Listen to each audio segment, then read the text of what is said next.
And welcome to the weekend edition of the Nightly Nuge. What do you have there, Mr. Nugent? I'll tell you what I have here is the ultimate soul cleansing mystical flight of the arrow. I got another one of my Matthews bows here tuned in.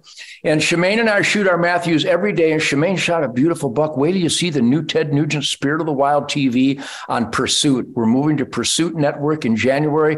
And Shemane is shooting a 30-pound Matthews with a 400-grain pink gold tip.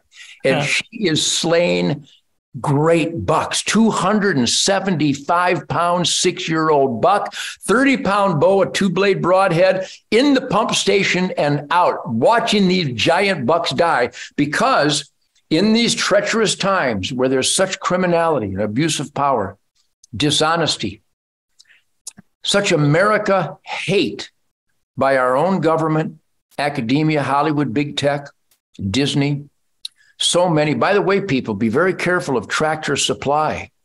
I see Tractor Supply sponsors the Yellowstone TV show, claiming that they're outdoorsmen, they're for farmers and ranchers. Well, Tractor Supply supported a drag queen event for children in Waco, Texas, which is why such atrocities take place. I just mentioned something very atrocious, didn't I? Yes. Well, within seconds, I get my Matthews, and that ugliness is gone already. The mystical flight of the arrow should be graceful and smooth, and pump station disconnect. My friends, if you don't pursue a mystical flight of the arrow archery experience, ultimately bow hunting, but even just target practice, by the time you knock an arrow, and your hand-eye coordination, your spirit breathing, heartbeat coordination is called into play, all the ugliness of the world literally vanishes. We call it the spirit of the wild. And now more than ever, we need to escape the ugliness, the dishonesty, the hate, the lies that we're surrounded by. And the great outdoors, God's miraculous creation of nature, has healing powers that are just the opposite of big pharma. The spirit of God's miraculous creation, the spirit of the wild, it will literally provide sanctuary from all the ugliness, all the hurt, all the dishonesty. And the mystical flight of the arrow goes all the way back, Keith, to the origins of Zen, being the best that you can be. Archery is a martial art. And in order to perform anything in life, especially a martial art discipline, one has to immerse one's spirit, mind, body, heart, and soul, and spirit into a given endeavor. And something about a bow and arrow, just because it demands a little bit of strength, though again, I emphasize Shemane shoots a 30-pound bow and kills everything.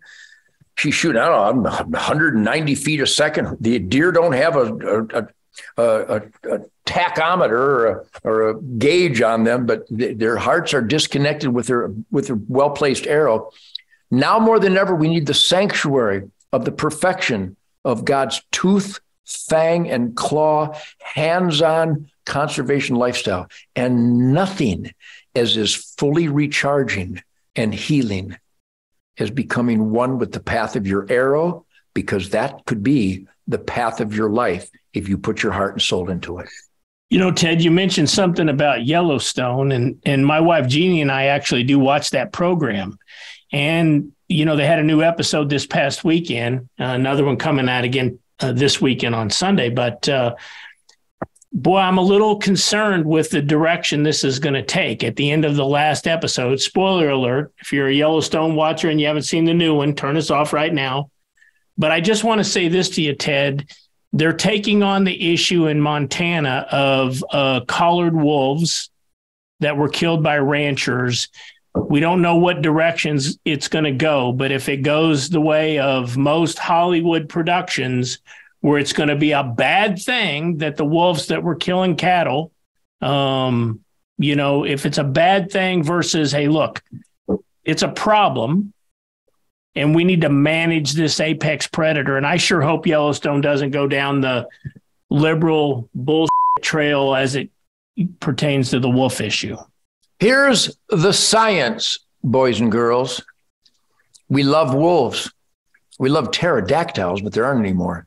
But we didn't kill them off. That was part of nature. There are more wolves in North America right now than in the past 100 years. We love wolves, but anybody that thinks that wolves should be hands-off mismanagement should move into wolf country immediately, because you don't have a right to an opinion if you don't live with wolves to dictate how wolves should be handled. Here's how wolves should be handled. In Michigan, in the Upper Peninsula, there are so many wolves that the billions of dollars that used to go to the Upper Peninsula during the hunting season has vanished. There are no family hours of recreation. There are no billions of dollars spent on hunting licenses and sporting goods and food and lodging and travel and groceries and hotels and restaurants and guides and outfitters and ice and beer and trinkets. Billions have vanished from the Upper Peninsula economy because the Michigan DNR is so dishonest and so corrupt. And by the way, the Michigan DNR is criminal because we fought hard with the great Kurt Gibson to pass a common sense, science-based law that said all wildlife regulations should be based on sound science, the carrying capacity of the habitat, the winter severity index, the population dynamics and productivity per species. It's so simple, even guitar players can figure it out. So here's what's happening. Instead of the wolves, the magnificent wolf being respected and revered like it should be in the asset column, just like deer are in the asset column, and geese are in the asset column, and turkeys are in the asset column, and cougars are in the asset column, and bears, when you harvest the surplus so they don't end up in the liability column. The wolves are in such deep liability column of the Upper Peninsula that conscientious, real conservationists shoot them in the belly for them to wander off and die an agonizing, slow death, because the wolves have destroyed the deer herd and the moose herd that we spent millions of dollars reestablishing the moose herd, and the wolves have wiped them out. So not only is the moose no longer in the asset column, but the wolves are so overpopulated that our tax dollars have to compensate farmers and ranchers for livestock destruction, agriculture destruction, wildlife destruction, pet eating. I'm telling you, when liberals get their hands on policy, they turn all good things into liabilities. Here's how it should be. There should be a wolf season in every state that has wolves. You should be able to hunt the surplus wolves so we keep them at a managed population level so they're in the asset column, not devastating the wildlife populations that the sportsmen families of this country spent billions of dollars to reestablish after we stopped the marketing slaughter. I mean, that these truths have never been uttered in a school in America is so condemnable, so embarrassing, so inexcusable. My friends, if you have wolves in your state, there must be a wolf hunting season. So you're right, because we're going to see how Yellowstone, Taylor Sheridan handles it. But seeing as how Taylor Sheridan has quoted me verbatim in some of his scripts regarding animal rights and some of the other things that Shemane and I have witnessed, that I'm hoping he will take the truth, logic, common sense, and science about wolves, and they don't need to collar them anymore. They just look for grants of our tax dollars to waste it to study wolves. Here's how wolves work. They kill stuff indiscriminately because wolves like killing stuff. They're not going to wait for a sick or a crippled deer. They're going to kill the first one that crosses their ambush location. And in many instances, those deer and those elk and those moose, they could have generated millions of dollars for wildlife conservation. And the wolves are hands off, and that is asking for trouble, and the trouble is already run away. So let's see how Taylor Sheridan handles it. Here's a reach out. Hey, Taylor, call me. You're already using my quotes on the show. I can help you get even more emphatic, very entertaining, educational Ted Nugentisms to help train and educate and awaken all the viewers watching this wonderful, wonderful show on Paramount Network called Yellowstone. It's worth watching. I personally think there is a built-in cameo right there for Ted Nugent to appear on Yellowstone. If Taylor Sheridan's listening, Put Ted Nugent on Yellowstone. It would be a big hit. Ted, next week we're going to come back. We're going to talk more politics. And I also want to talk about some statistics that are just coming in right now, showing that through our efforts with Hunter Nation and Hunt the Vote, hunters voted in numbers heretofore not seen in some of these key states. So we're moving the needle in the right direction. Obviously not enough.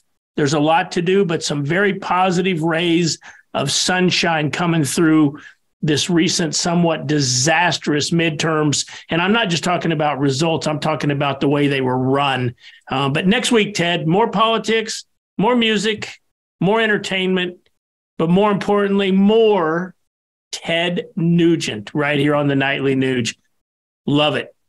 Everybody have a great weekend. God bless real America. And remember, real Americans are participating in the sacred experiment of self-government. Let's celebrate Veterans Day and Memorial Day and Independence Day and Thanksgiving every day on the Nightly Nuge.